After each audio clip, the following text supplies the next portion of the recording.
Greetings, everyone, and welcome back to today's episode of the Quantum Health Connection. My name is Heather Crimson, and I'm here with my amazing, extraordinary co host, Vanessa Baldwin. And today we have a special episode here that we are going to face head on, embrace, and unpack for y'all. The recent kerfuffle with Tylenol is what we're going to be talking about today. And we want to offer all of you our perspectives on the bigger picture because nothing is black and white. There's a lot of nuance, subtleties, and gray. And it really warrants a deeper, wider conversation, right, Vanessa? Because if we just look at, X equals Y or whatever, it's just really doing a disservice to all of us because we're missing some very, very critically important perspectives on what disease is and what these substances are all about and the other factors that if you don't actually pay attention to them could really be problematic for you and your family. Yeah. When I heard the news about Tylenol causing autism, I was like, okay, so I'm glad because I don't use Tylenol in my home. I mean, I used to. I should talk about that one. I want to talk about what happened when I used to use it with my children because I had some interesting insights there. But, I've learned not to use suppressive medications, right? So I'm not using those things in my home anymore. When I heard this information, I'm like, okay, yes, and right, Tylenol is one trigger that we can have that can, cause suppression to the system where we're taking away, that fever response where the body's actually trying to get rid of something. And I'm just taking a new class learning about how to heal children with autism. And I used to work with special needs children. So this is a conversation that I feel kind of really called to.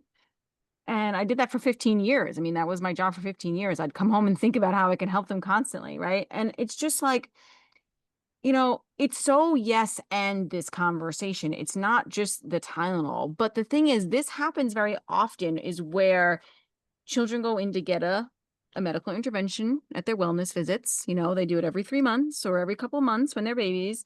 And they get a fever. And then that fever is how the body is trying to push that toxin or toxins out of the system, right? And then all of a sudden we come in and we give them Tylenol, which then suppresses that fever response. And then that is that scenario happens very often, unfortunately, in having children cause autism. Now, of course, it's not just that either, because for anything to manifest in the body, there has to be inherited genetic predispositions, right? There has to be some deeper things that are going on in the family lineage, like the blueprint that that child was born with is a bit more compromised on the immune system, on the energetic front. There's probably been a lot of suppression. I guarantee there's probably some sort of alcoholism, suppression of typically of STDs. We often see a lot of emotional trauma that hasn't been dealt with. Maybe the parents or grandparents had like schizophrenia or tuberculosis. Like you'll see a lot of these things when you start digging into the history of these children. So they are more susceptible and they likely have more genetic SNPs that are turned on also that are caused. So they're unfortunately more susceptible to these suppressions and to using these medications in suppressive ways and having these assaults on their system at every wellness visit too. So they're much more, so that is the cause. It's the Is it deep. like their vital force, as we call it in homeopathy, has been weakened Yeah. by this combination of factors, these different factors of what it is your ancestors have experienced, because that actually affects the frequency, right, of your vital force or the vitality of your vital force, if you will. And so that constellation of those imprints, right? I think we call them I imprints, like the word imprints. right, are going to determine like those things combined with the current like stressors that somebody's experiencing can then turn on or allow for the expression of these predisposition of what you've inherited that you're Mhm. predisposed to, the expression of those things. Am I getting it? Yeah, you've totally nailed it. I love it. I love the word imprint. It is an imprint. And I just wanted to touch on, I wrote down weaker and weaker because why is autism exploding? Why are we seeing more and more of it? Because it's like 1 in like 10 boys, or I think maybe even less than that. It is so prevalent.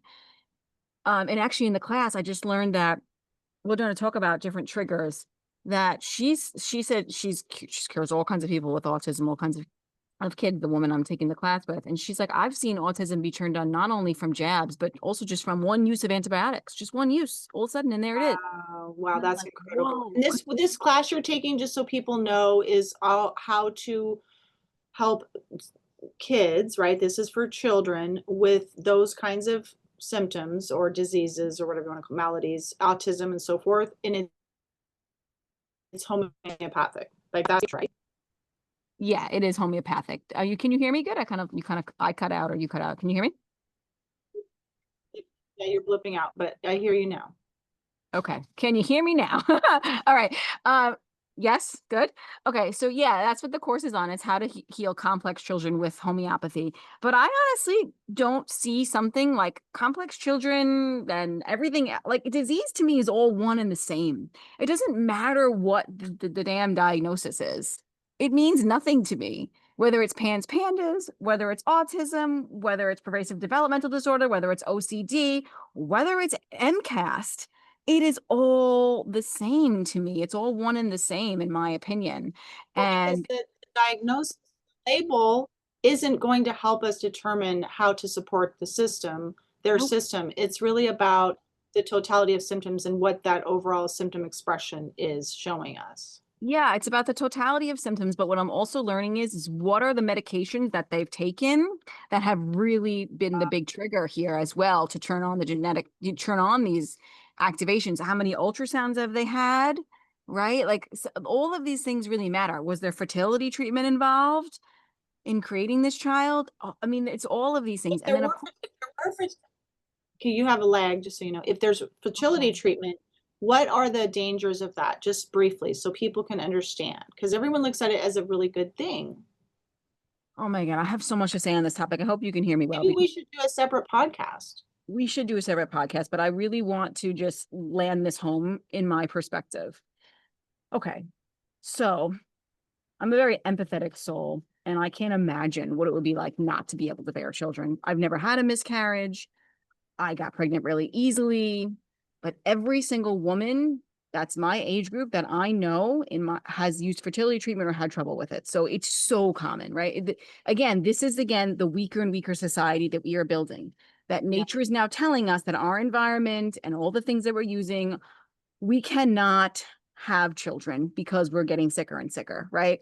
If in nature the sicker deer, if they couldn't produce offspring, they wouldn't have children, right? And then we wouldn't have children who are more compromised, right? Yes. You're So forcing the issue. You're forcing the issue with unfortunately weakened, right, people. They're yes, going to produce weakened children. There's no way around that. right, exactly. Now, I have the most beautiful niece and nephew and another nephew that's older who's 18, just going to turn 18, that are here due to fertility treatments. And can I imagine my world without them? Yeah. No. I mean, it's beautiful and I'm thankful, right? I'm thankful. But if you know that you've done fertility treatments, right? So your mitochondria, your vital force, your energetic load wasn't sustainable to have a pregnancy. You use this. This is a weaker system having a child, right? If you've done that, what I've done with my brother's kids, because I know now they have no jabs, they have no antibiotics, none of this, because I know that they're going to be more susceptible. So I'm like, anything they have, just let me know. And we've treated them homeopathically every single time, and it works like that every single time. And they've never had to use that. And I'm holding that real tight for them because I know that they're more weak and susceptible. Unfortunately, that's just the way it's going to be. I mean, So we're not saying that we say, we would never tell people, oh, you shouldn't do any fertility treatments. It's not about that. It's about understanding your situation from from the deeper perspective, not what you're just going to hear in the medical industry. Like, what is causing the infertility? That should be the first inquiry and investigation, if you will, about, well, what's going on with me? Because people, there's so much we could do a whole episode on. We need to do this. Not that yes, I'm you an do. expert in that. I'm not an expert in that, but we could give them the perspective of quantum and homeopathy and all of that. Yes. So what am I dealing with here? And if I'm going to force the issue, if I'm going to get outside intervention and sort of like force my body to do this, what are the long-term consequences and how can I mitigate those? That's what you're talking about. Long-term consequences for you and the children, right? Because you're going to have all of these suppressive medications, all of the hormonal dysfunction that's going to be ensuing from that. There's a lot. And then I also, it's like, to me, I know not everybody wants to, and this is just like anything else. Everybody wants the quick fix and they just want to go, like, I get it. Like if you're struggling, you want to have a baby, you just want to make it happen, right? But like, if you change your light environment and you change your food and you change your, your relationships and you do all the other deeper work and maybe you see a homeopath, and I'm actually going to be learning about a fertility protocol with homeopathy from another friend of mine. Like you can act, and homeopathy is good it's great for fertility. Sounds like a really, really good niche for you to develop. I have so many niches that I want to develop because I Yeah, do I have a bet you do. strong desire to have people using homeopathy for acutes. I have a strong desire to help children who are struggling on the spectrum. I have a strong desire to help children in general. I have a strong desire to help women with hormonal issues. There's a lot of things, but Oh, yeah, Myers, this is fantastic. You have so much healing to offer the world and so many gifts, Vanessa. This is amazing. and so do I you. mean, thank you. But our point here is that because we're like over here now, the Tylenol's over here. The point is we weave these back together, right? If you add in something like Tylenol to what we've been talking about with fertility, issues and whatever, what have you, whatever it is, Mhm, now you're playing Russian roulette, basically. mhm. Exactly, because you're more susceptible, and that's a Tylenol is a trigger. Suppressing the fever is a trigger. The antibiotic is a trigger. The steroids to suppress the skin eruption, that's a trigger. There are also mental emotional triggers, which we talk about all the time. The divorce is a trigger. The abusive father is a trigger. The parents who are constantly stuck in fight or flight, they're a trigger. Like these are, and that's why, another thing that I'm learning in my courses, which I've said many times, if you have a child on the spectrum and you really want them to heal, you have to do the work too. You as the parent, your nervous system, your vital force, your energetic field is all they're all bouncing off of you. That's what our kids do, and I see it with my own kids. The more aligned and the more balanced I am, the better my kids are. Right. And my kids aren't on the spectrum, but they're going to touch into that. And these children who are on the spectrum, they feel more. They are more they might not be able to, like, the telepathy tapes, like they might not be able to be expressive and they might not be able to express their wants and their needs, but energetically they are feeling you and your energy more than you realize. So that's why tapping into your energy is and working on you is really important, whether that's with a homeopath or other things, whatever you decide, but it needs to also be treated. It needs to be also worked on. It's not just about treating the child and fixing the child. It's about the whole About family a system. You're a system, you're yeah, attached, you're connected, and system. your nervous systems and your whole bodies are interacting, and your energy impacts them and vice versa. So you can't just look at things isolated. So, No. but you can look at Tylenol in the body biochemically, right? Is that it suppresses um, Mhm. your glutathione, and that's a big problem. So I'm sure people have already heard this, but we want to reiterate that this is one of the key things with Tylenol and why we're going to share with you a lot of other options that not just about the most important principle to for you to reframe is that fevers are not bad, they're good. So we're going to talk about when you should intervene, but short of that, they are actually, like, I'll just be honest with you all right now, and Vanessa already knows this. I have not had a fever for freaking, like, I don't even know, Vanessa. It's probably been like 20 years. I am not freaking out about it, but I am dismayed. Like, I am concerned. If I haven't had a fever for a long time, that is a very bad sign. It means my level of health isn't as high as I want it to be, and there's more possibility for some chronic nasty things to come. So I'm working on that. Like, I'm working on, I don't know how to make myself have a fever, but I'm working on my overall health a lot. I think you should take that other remedy we were talking about because it's one for a very suppressed system, you Remind know? me after we're done with the It's show, an but opener. It's an I do. opener. Yeah. Yeah. Oh, yeah. Okay. Yeah. So, Take it. okay, Yeah. I'm going to order that today. So, but the thing is that if Tylenol suppresses your glutathione, right, and that's one of your body's main antioxidants, and it detoxes the body, right? So now we have a problem because the glutathione protects your liver, your brain, and helping your nervous system to develop. And so Tylenol, acetaminophen, depletes glutathione in your liver. So what does this mean for children, Vanessa? This is really bad news. Yeah. And especially if you have the gene mutation of MTHFR, which I do, you already don't make glutathione very well. I have a lot of genetic SNPs. It's like I don't make all the antioxidants that your body gets, I make none of them well, by the way, just none of them. And glutathione is one of them. And then if you're not making that very well, you're going to have more issues, in that. So most times children with autism are going to have more of these genetic SNPs. It's just likely. And that's just, and I don't think like genes are your destiny because those SNPs can be turned on and off, but you're certainly going to turn that one on when you take Tylenol. And that's part of the problem. People are going to hear this and they're going to say, oh, I'll just supplement glutathione. Yeah. Yeah. Well, And you would say what to that? well, I don't know. So I'm not totally against it, but I'm not totally for it. That's how I feel because number one, these SNPs can be turned on or off by our environment, right? The genetics load the gun, but environment turns is the trigger, pulls the trigger, right? And also homeopathy can support it. And then so you can get those genetics working more appropriately by switching your environment, using things like homeopathy and other energetic medicines. Now, the other thing too is if you overtake things like glutathione or any other, like even vitamin C, the body's natural, you're like too much antioxidant. It's not selective. You're taking too much of it.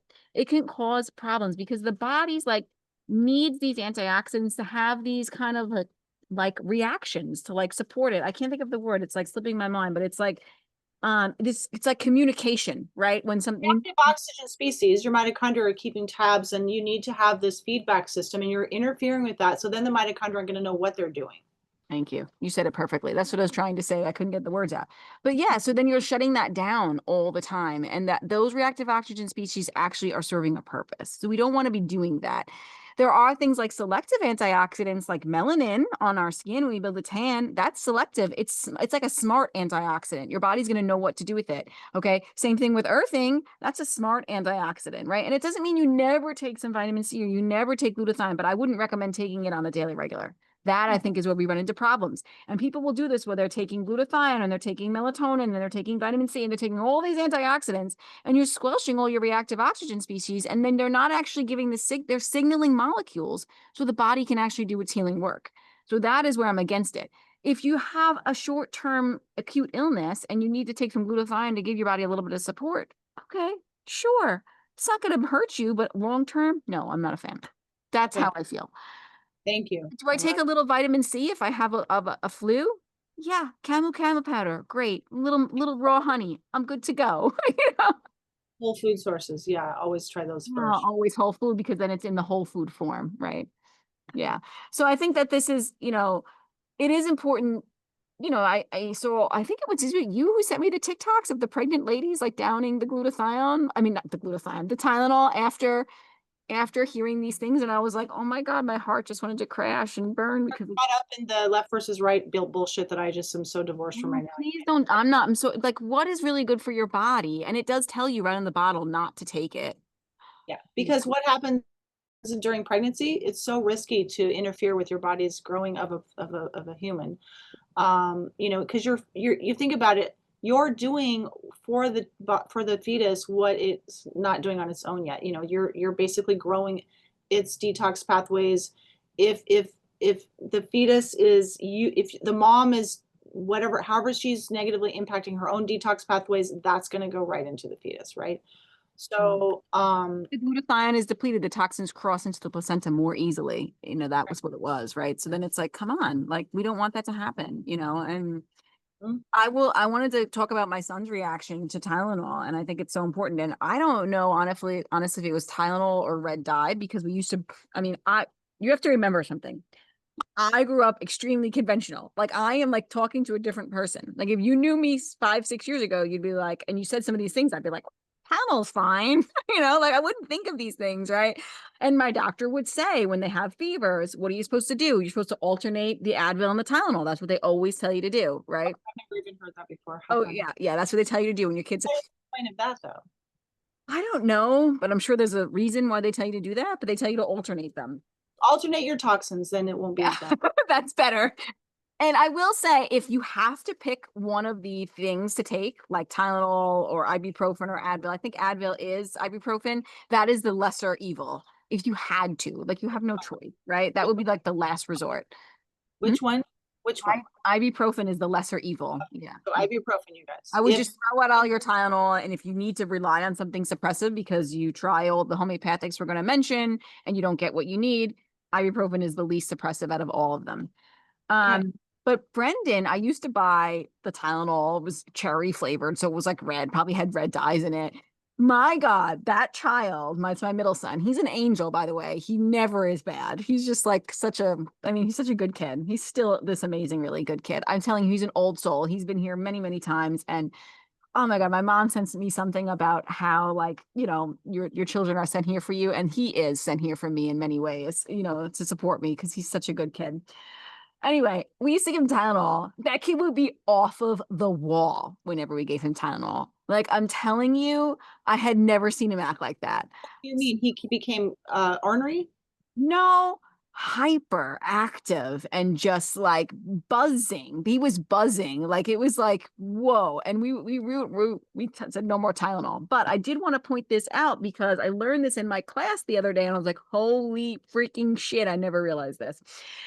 So we used to give Tylenol to the kids when they had fevers when they were younger, right? Because didn't know this information, right? This is why I have a lot of empathy for people, and I'm always very kind and never be like, "Oh, you're not smart. You didn't know these things," because I didn't know these things one time either, right? So Brendan had a lot of speech delays, like a lot, like, and I was like so in denial about it, and I'm a special ed teacher, and I was like, I could always understand him, but then other people couldn't understand him. And I never would have correlated it to suppressive medications because as a mom, I would never have thought of that. But interestingly enough, one of the things that they detox for autistic children to get their speech back is Tylenol. Wow. And I was like, wow, I wonder if it's correlated that he had speech issues. And now he doesn't have speech issues now. He did all of the things that, we do for special ed. Put him in speech therapy and he's much better. But I was like, wow, I wonder if it was the Tylenol, just because he had such a reaction to it. And then he also had the speech delays. Was this a correlation that I never knew? And what would happen if I gave him Tylenol and homeopathic preparation? Like, what would I that was do? gonna say, are you going to do detox that you're learning about in class with him still? Maybe, I don't know, because he doesn't have any speech issues now. So is it really necessary? Like, because any remedy could detox something, right? Well, This is, I they do want to. detox the remedy. I mean, detox the Tylenol regardless of speech issues, just in general, you know? Yeah, no, I knew. I mean, maybe, but there's a lot of like if I went back, because a lot of what I'm learning in this class is you can use what's called isotherapy. So you can take the substance in homeopathic preparation that caused the issue, right? So whether it's a jab, whether it's an antibiotic, whether it's a antifungal, whatever, a steroid. So you can do that, but I also know that from using classical homeopathy is that any remedy can churn off inherited issues, genetics, get it back working, miasms, anything. Any remedy can do that detoxification. So I'm wondering, sorry, my umbrella just fell. It's windy. Why don't you I'm, pause? I'm wondering, I'm good. I'm wondering if the other remedies that I've given have already done that job. So I don't know that I need to because he's Thriving now. He's thriving. thriving and he's only had two remedies that he's like Wow. has taken. That's not needed a lot and they work beautifully. So I'm like, I'll wait to see what comes up. But if speech was still an issue, I absolutely would, but it's really not. But I just wanted to share that. I'm gonna move the umbrella, Heather.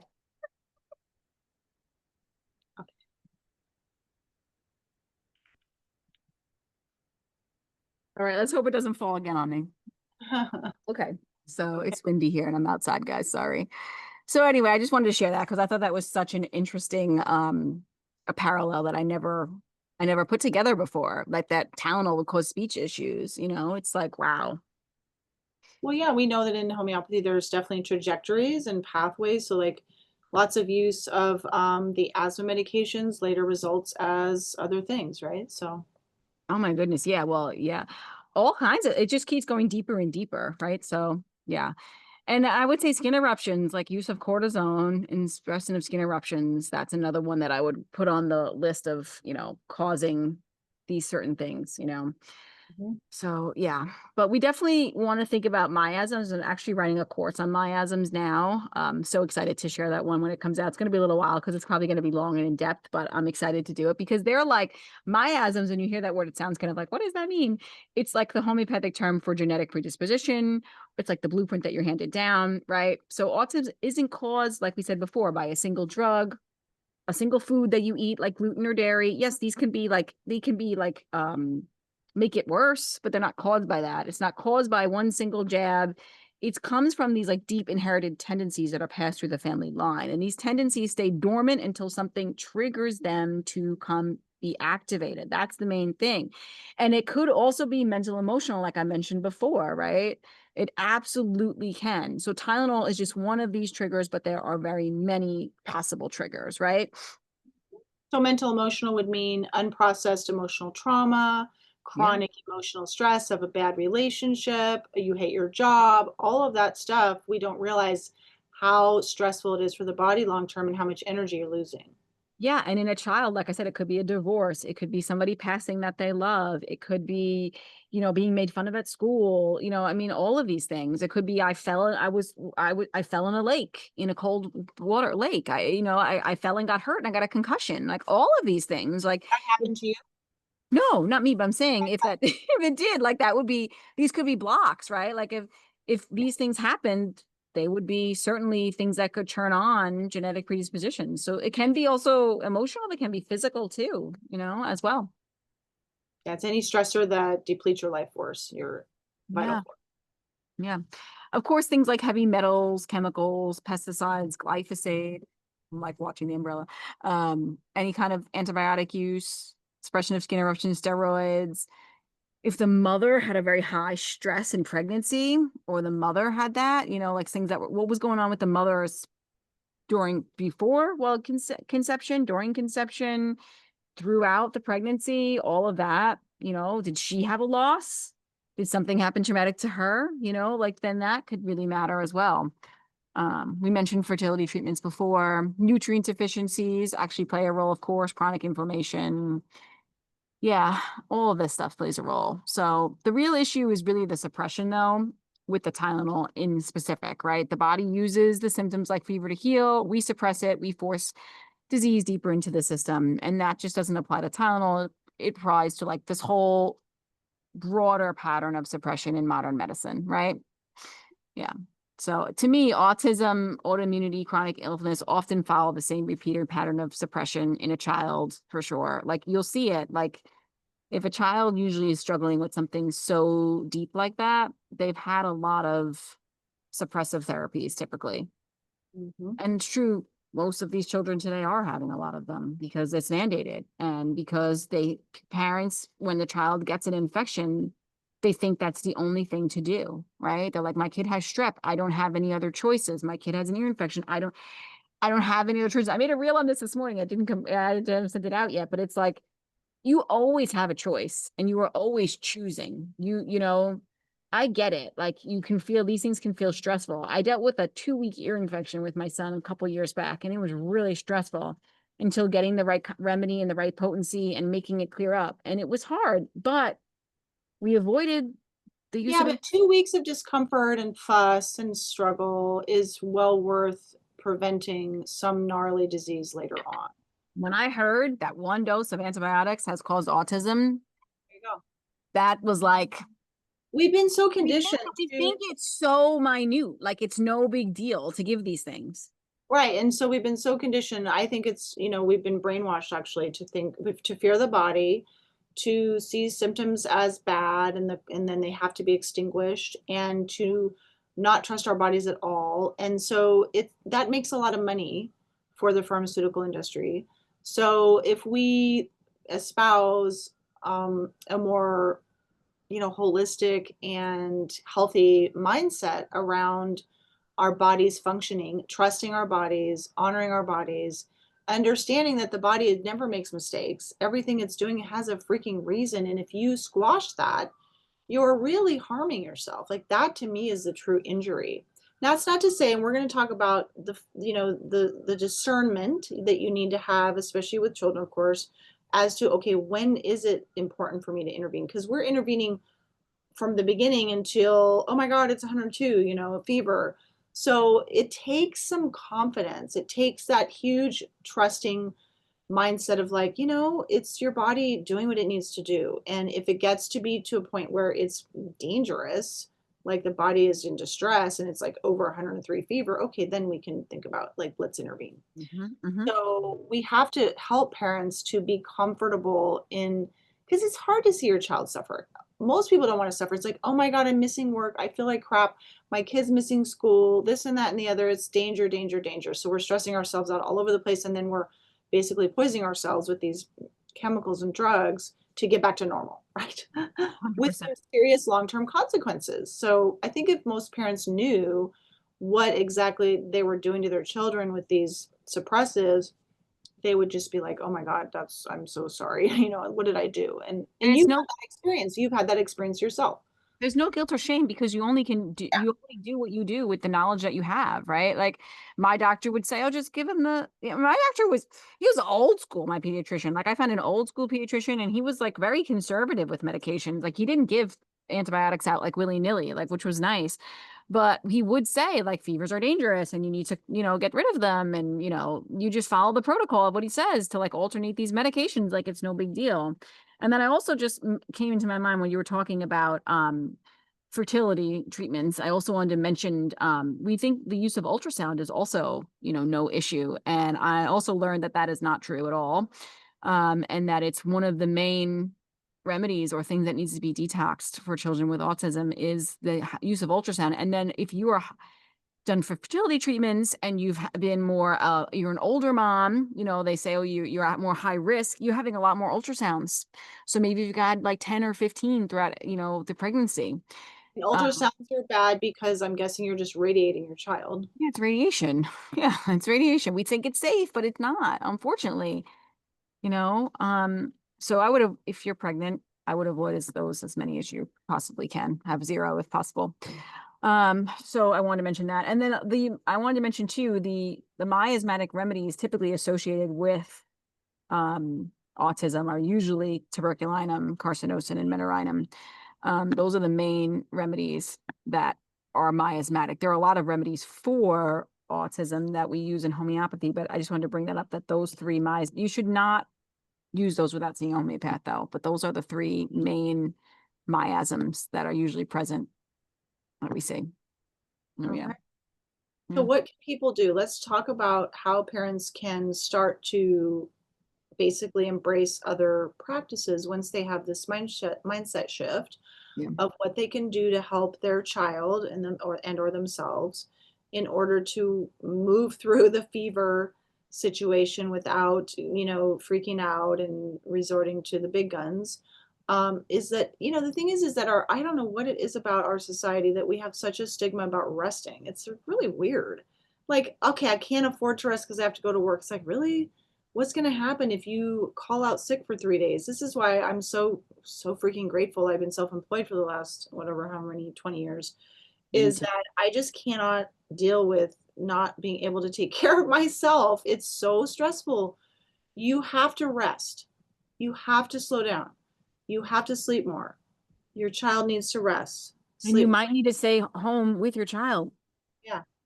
And I know it brings up issues for people who don't have that economic, ability. And I just encourage you to find a way to do it. And if you can, if it is not going to break the bank, then definitely stay home as long as you need to.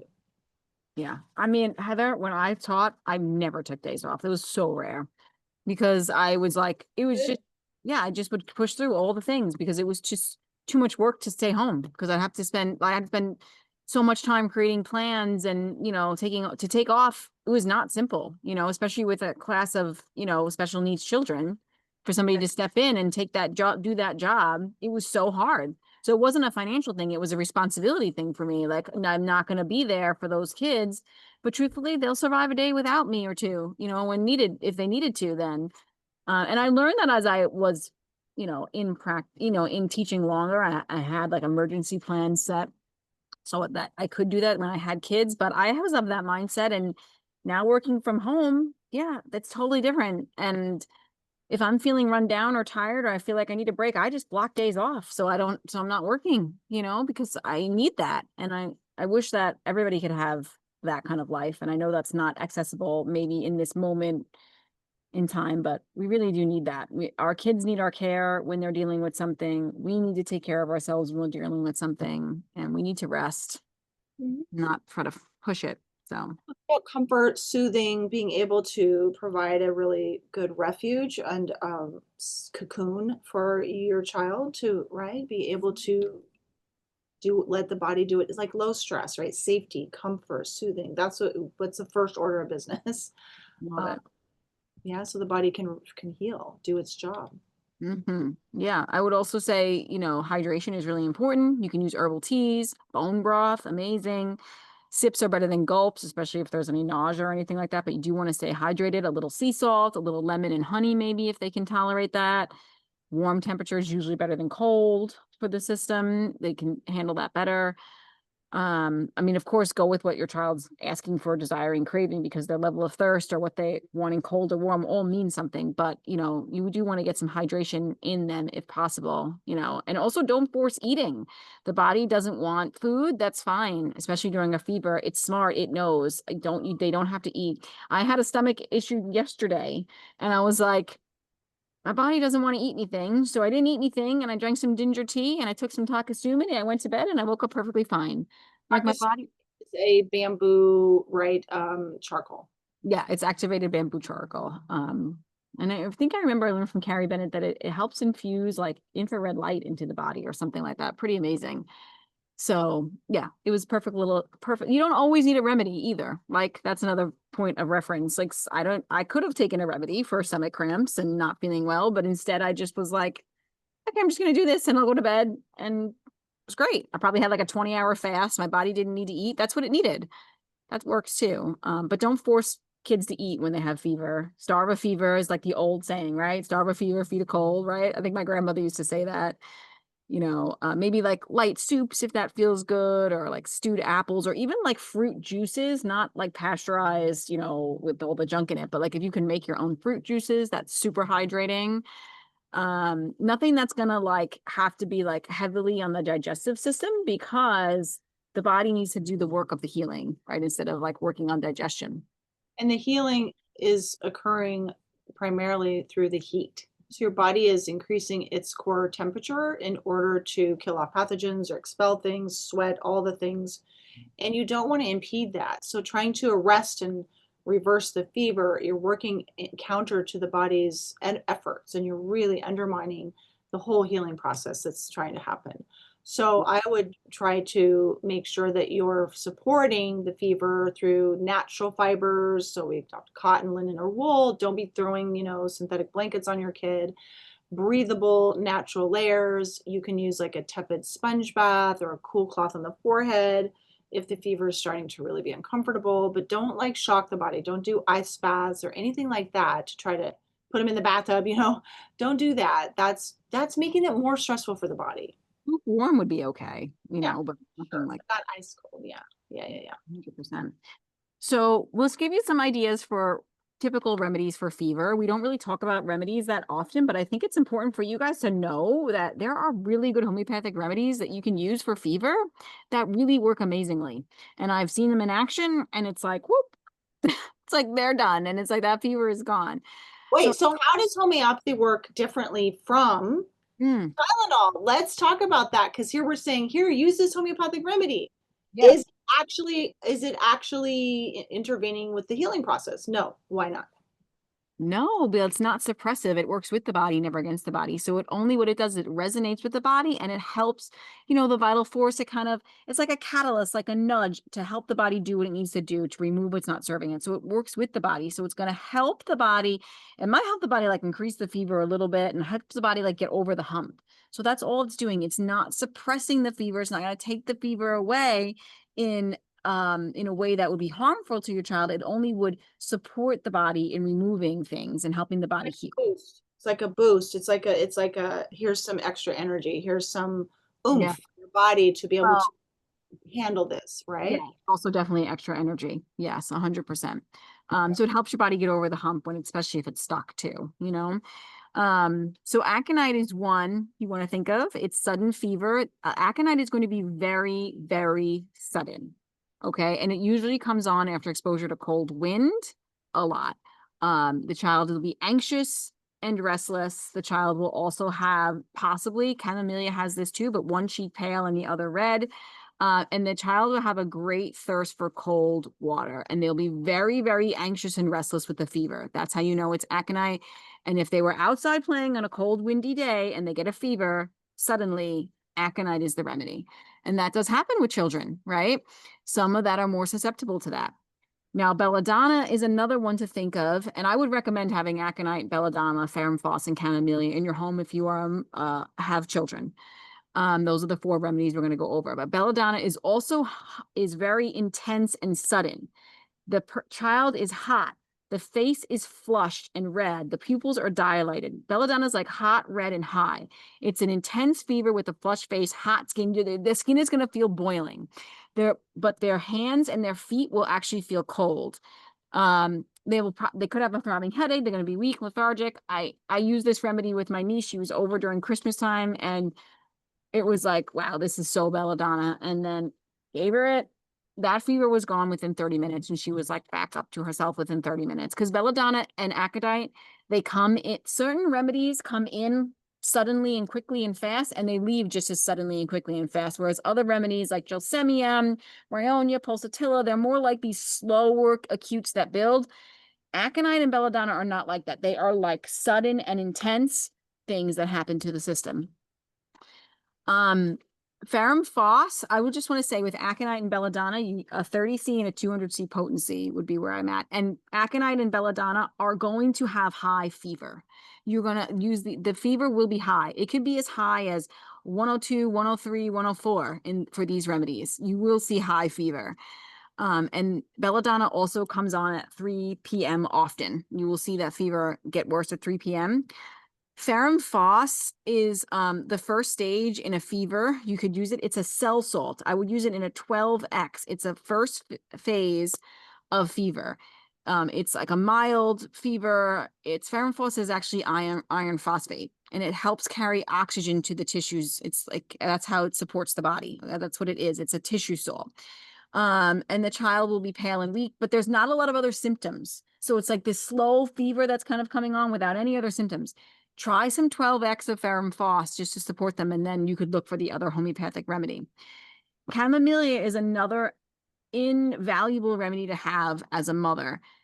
They're fever, but very irritable, inconsolable, capacious. You give them something, they throw it at you. They demand things, reject them. They're usually thirsty. They can have the same presentation of aconite as the one cheek red and the other pale. And they usually are worse at night. If your fever is with teething, it's chamomile, typically. So those are just four main fever remedies to have in your home. I would have them, like I said, in 30C and 200C. If you give a couple of doses, like 2 or 3, just pellets under the tongue, don't touch it, let it dissolve, and they are not better, then you don't have the right remedy. Because after 2 or 3 doses, you should see some improvement. And you might need to contact, myself or Heather or or homeopath for some support. But they can work just as well as Tylenol, and they're not going to harm your child. Let's just go there. And like I said, the tissue salts, ferrum phos is another one to have. It's good for first stages of inflammation and fever. It's very gentle. You can use that one in a 6X, and Cali myrrh also helps with congestion and like second stage fever. This is when like the thicker mucus and the glands are swollen, like the child had a fever and now it's going to the cold. Cali myrrh is in 6X potency, can be really, really helpful. So we're hoping that that's supportive to you, but if you need to know more information, I do have acute courses that you could take. My common childhood ailment course goes over fever and all different kinds of childhood things, whether it's teething, whether it's whooping cough, whether it's molluscum, whether it's, all the things that children have, bedwetting.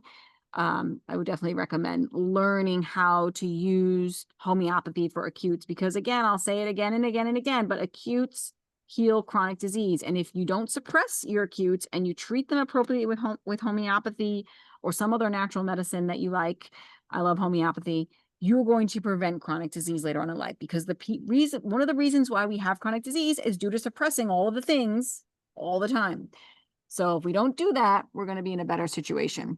Yeah, because your acutes are actually expelling and ridding the body of things that have been, right, either in your body and or recently acquired. And if you suppress those, you're just adding layers of crap inside of you. You want to move that stuff through and let the fever do its job so you don't accumulate unprocessed, garbage, and then you're going to get disease later. So Garbage. I like that. the good thing about acutes is you can treat them homeopathically yourself. Chronic issues are way more complicated and require homeopathic care. So, yeah. Other options you can do that we mentioned a few earlier, but you can do the herbal teas, right? The bone broth we mentioned, but you can also do chamomile, lemon balm, and catnip teas. A lukewarm bath with a little bit of lavender oil just for calming and soothing. You can do the cool compresses with apple cider vinegar on your head or on the joints. That's a very traditional, like, folk remedy. Those are the things we need to really bring back. And you can even Google stuff like that, like, folk remedies for fever that are not about medication or Tylenol would You be could do an Epsom salt foot bath. That just came to me. Like Epsom salt is so good. What about the old tradition of putting the onion on the ear when there's an ear infection? I did that. Why It not? it works. It's helpful.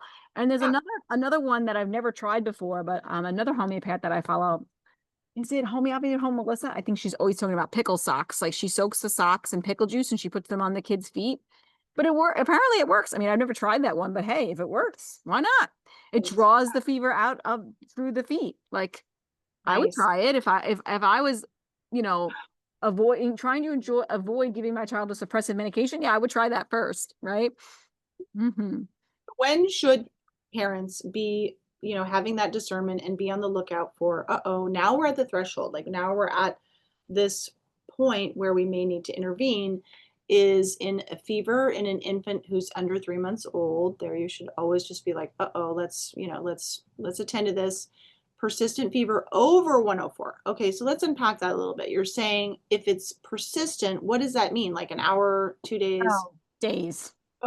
Days. An hour, fine. Your body's fine. If your body has a if your body has a 104 fever for 48 hours, okay, I'd be concerned. That's a long time to be Yeah. at 104. Yeah. I mean, it might not stay steadily at 104, but if you're giving the aconite, the belladonna, you tried the ferrum, none of this is working, Mhm. yeah, I would be concerned then, yeah. If they haven't been drinking enough liquids and you're at risk of dehydration, they're having difficulty breathing, if they're like really weak and a lot of lethargy, these are big red flags. So Yeah. what would you do in that case? What would your next step be, Vanessa? Oh my goodness. Well, first I would call one of my homeopaths or friends and be like, what am I missing? What am I doing wrong? I mean, if worse comes to worse, I would give ibuprofen. Okay. My kid was really, really, if I couldn't get the remedy and they weren't getting better with homeopathic care and all the natural things that I normally do, I would give ibuprofen until I figured it out. I say I'd likely figure it out because if I can go 2 weeks with my kid having an ear infection and figure it out, I'd likely figure it out. I'm very persistent. You are. I I love do that. not give up on things very easily. I don't give up on people very easily either. So I think I would probably figure it out. But if it came to the point, I would use ibuprofen. And if the child was staying at a fever for days of that, I would probably take them to see a medical doctor if it continued on after a long time, because I'd want to be sure, like, well, something I'm missing, something's not going on, something I don't know about, that is dangerous. I mean, you also have to worry about seizures. There are febrile seizures. My youngest, one of my nephews, who's, man, he's gonna be I think he's gonna be 17. I think he was like crazy. He used to get fevers that would go into seizure, right? So this is dangerous. There are homeopathic remedies that, like belladonna is probably one of them, that cover that, but you just need to be aware of that and just, we want to, well, this podcast is to support you, not to have you also being like, I don't ever need a doctor. You know what I mean? Like, try to like support your family as much as you can using these tools. And Bella's going again. Yeah, it's about just being empowered and having some comfort in knowing that you have options and that the body, again, trusting the body, there's no mistakes, and you can pursue the natural approaches. Yeah. And then you have discernment and you know when to try some ibuprofen or, you know what I mean, something else. Use your instincts as a parent. You will know when you reached your capacity with your children or they need more support. You Yeah. will know. You Yeah. you absolutely will. So I think using your intuition is huge. But then the more that you have the knowledge of these things, that's going to be better for you and your child, right? Because you're going to have that be equipped with the information. That's what I say. You know? Right. Yeah. Right. Hmm. So just to summarize everything, and observation is that probably I would say kids, and you remind me because now I'm forgetting, kids with autism don't have fevers. Is that right? Well, Or okay, very rarely. this is a really good point you're bringing up, right? I have seen both ways. Sometimes they can still get fevers because they're still pretty young, and they're still getting fevers. So this is Heather's bringing this up because the lack of fever is a sign of chronic disease. When we stop getting fevers, we have too much chronic disease and the body's not strong enough to mount that fever response anymore, right? The body's too weak. It doesn't get fever. Homeopathy is a great way to bring back fever. I had two acutes with fevers this last year there was like one in like February and one in like April. And I was like, amazing. Yes. And I felt really good after both of those acutes. I was like, my body did some of the junk came out of me, it was like I really felt good about that. But yeah, sometimes you will have cases of autism or like deeper like mast cell, like really intense chronic disease where they're not getting fevers anymore. If they're still getting fevers and acutes, that's a good sign. And usually when those acutes come up, the remedy is like super, super clear and one that their body really needs to help healing the long-term process of the autism, because healing autism with homeopathy or holistically it's a years process. Any chronic disease is a years process. I just want to say that now. In the class, I asked this question. I said, how long do you see it in, she said, take to heal. And she said, under 5. If you catch them under 5, you're talking about 2 to 3 years. If you're catching them after 5 years old, you're talking about 3 to 5 years it could take. So it's a process, and that's why you got to stick with it and, So just interesting because this reminds me, I'm not, this is like not completely irrelevant, but how we've had this whole movement of like normalize autism and it's their neurodivergent and it's okay and yeah. honor that. I'm like, who the hell, what kind of parent would want, like, I want you to have autism? Like, I cannot wrap my brain around that. If There's a this lot to be taking the like, class from Vanessa is healing kids with autism, wouldn't you want that? Like, who wouldn't want that for their kid to be whatever we want to call it, neurotypical? I don't care. I just think there's so much depth to that conversation, Heather, like, because there's a level of acceptance and loving my child of where they're at and who they are. I'll never forget this one parent who told me her child was a lemon, and she adopted this child, by the way, because she had autism. She literally told me her child was a lemon. That's She horrible. told me, you know what it's like. It'll stick with me forever. She's like, it's like when you get a good book and you think they're going to be amazing because you look at the cover and you think it's amazing, and then you open it up and it's shit. And that's how she described her child that she adopted. I That think child, by the way, eventually I found out later on in life, because she was autistic, she was on the spectrum, but she was really smart. She was more like in the Asperger's, and she was really like, she had a lot of talent. She was a beautiful girl. She emancipated herself from that family, and she's not with them good. anymore. I found out. That is reprehensible. I'm not saying you don't accept them. You absolutely accept and embrace them. And because you accept them, you want to see if it's possible to help unburden the body and Yes. get rid of the suppression. That's all I'm Of saying. course. Oh So, yeah, of course.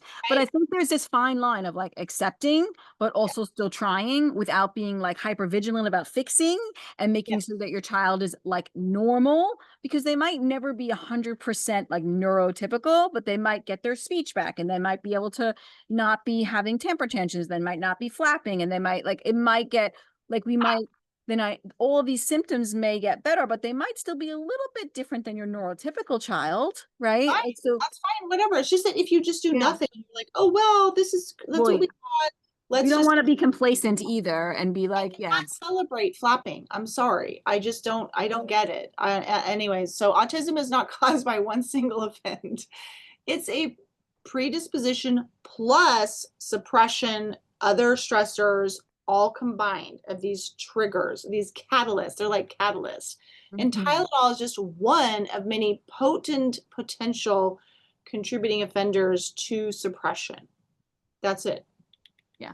Yeah. And the parents can be empowered to make their own choices and support their child's immune system in safer ways by using things like homeopathy, especially in fever. And then you're avoiding one of those potential triggers, right? Especially if you know that your child is in a more compromised, person and in a compromised state. And then it's like you're not powerless. You can protect and support your child by honoring the body's wisdom, right? And yeah, I think that was really good. And I think that if you want to learn more, try my homeopathy for acute courses, check those out so you can support your children there.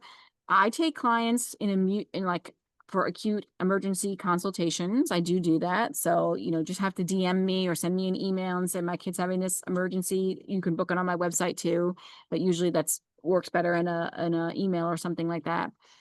Um yeah, and then I'm trying to think of anything else. That's it, I think. I think we did good. Anything else we missed? No, I think we did great. Good Yeah. job. Good job, us. And yeah, and I will be. I mean, I'm taking autistic clients now and people on the spectrum now, but we'll be I am taking this training on it. So, because it is a passion of mine, and I feel like we can really do a lot better. So yeah, Absolutely.